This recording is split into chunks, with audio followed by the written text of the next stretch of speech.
Hey, what's up, everybody? It's Aaron Danton here from the Front Porch Pulpit, Shield and Buckler Ministries. So, kind of had my eye on this place over the last year or so or more. It's a shut down church, but everything looks like it's still in there. It was it's for sale. I'd definitely like to keep it as a church. I don't know if you can see if I can get the sign in the background. There it is, Church of God. But this is what part of like the idea of it is, that it would be something like that at the front as a donation center, and shelter and church in the back of the property there. And then so I mean, if people were starting to be inclined to start donating, this is what I'd be looking at and forward to trying to get going.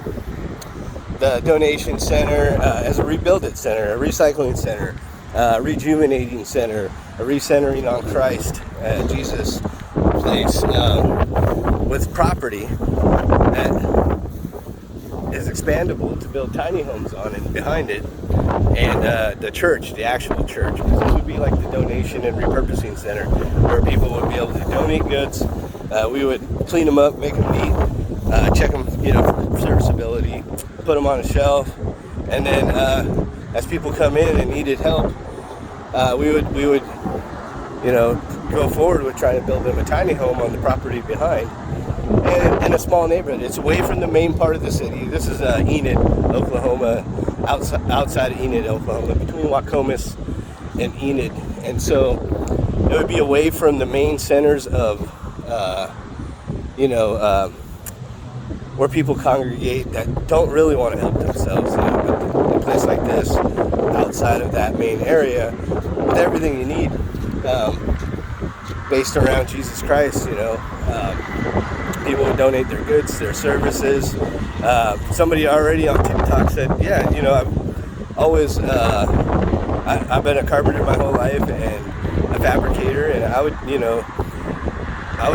always wanted, he said, I've always wanted to donate my time to something like that.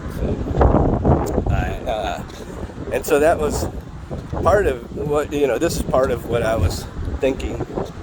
But around larger metropolitan areas, Enid is a pretty small city, but it still has a large homeless population, because the Hope Outreach here does help the homeless population. So people actually migrate to Enid because of a friend of mine actually goes to Emmanuel Baptist. His name is Jeremiah. He's attached with the Hope Outreach, and Mercy House is what it's called. And he does during the winter time, the cold months, he opens up he has a homeless shelter, and he opens it up, and it's super dignified, community-based, around Jesus Christ. It's clean, it's neat, it's organized. He has a garden as well. So he was already pretty much doing what I had already thought of. And then I met him, and found out he even had corporations that donate to him. He does a walk every summer where he actually walks from house to house, place to place, and helps people at their house, wherever they live, with yard work, painting, maintenance stuff that they haven't been able to get to themselves because they're, retired age and things like that. So I mean, that was, and it's funny because, we both crossed paths, because I was close to being homeless last year, but I ended up getting blessed by God, found a place, rent for remodel, no down payment, and I moved into it, and moved my family in with me. I mean, I have 2 daughters and a wife, 2 weeks away from being homeless, so it was pretty scary. But with a place like this, a catch net, people would be able to build their equity back up, because things happen in people's lives.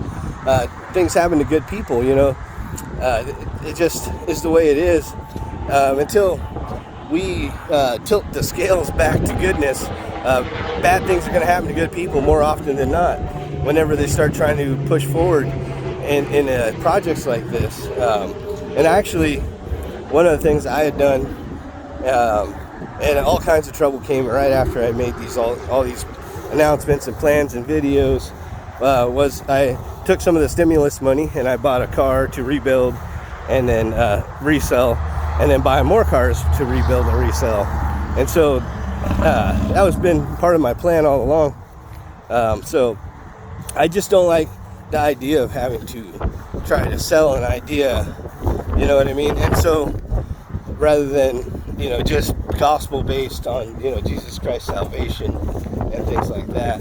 And, once I first got this whole thing going, I would, you can see there's just plenty of property around here.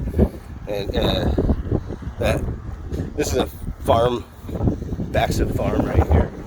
And so, but the plan would be, this would be the donation center. It could be larger, the garage set up over on this side for the intake of cars, and then on the other side for food cart and restaurant equipment, and then this be the basic home remodeling type center and repurposing center, and then build tiny homes, a church somewhere out there in the middle, tiny homes back there, a small neighborhood, basically, just like a subdivision, just a subdivision of tiny homes, and then that would be their tiny home. So their equity is built into their tiny home, and then that could, if everything's kept on the up and up, clean and neat, drug-free environment, no alcohol, drinking, things like that, under regular laws though, it's not like I want to try to be the police, the sheriff, and the mayor of the town. I just want people to get freedom from being oppressed in a system that isn't really designed to run off of cash first, goods first. It's designed to run off credit first, which hinders a lot of people because bad things happen to good people all the time. So, but through Jesus Christ, anything can be accomplished. Through God, anything can be accomplished. So I was just been eyeballing this place because I was like, this is a worldwide ministry. It's not just in Enid, Oklahoma, where I live. It's worldwide, and so I was thinking that I would do a recording studio in there where I could get somewhere for 8 hours a day, do ministry, take donations, and help people. The whole point is at one point is that I wasn't able to even sustain myself and my family in a system that's broken. And although I have skills beyond most people's skills, I've never been a follower. I've always been a leader, and so I have trouble fitting into systems run by mammon. I just always have. I don't like the demon mammon, and he doesn't like me. And I don't like Satan, and he doesn't like me. And I don't like the Antichrist. And guess what? The Antichrist doesn't like me. So I knew that in order for any of this to work, ministry had to happen first. It's just the way it is. And then I could, start going forward. And I didn't want to have to try to do a sales pitch for God all the time. It's more, the gospel is free. Salvation is free. The grace is free. I'm not going to start preaching prosperity to people in a system I know won't work that way. It doesn't work. You have to bend to mammon in order to prosper in this system. And I'm not willing to bend to mammon. I'm not willing to let people I know and love and care about bend to mammon. Because mammon is under Satan. Satan is under the Antichrist. So when you're willing to bend to the prosperity gospel, you're willing to put your congregation under the mammon, which is way down in the ranks. And in the first place, the fallen angels, they don't like us. They hate us. They have no chance. They know they have no chance to get to heaven.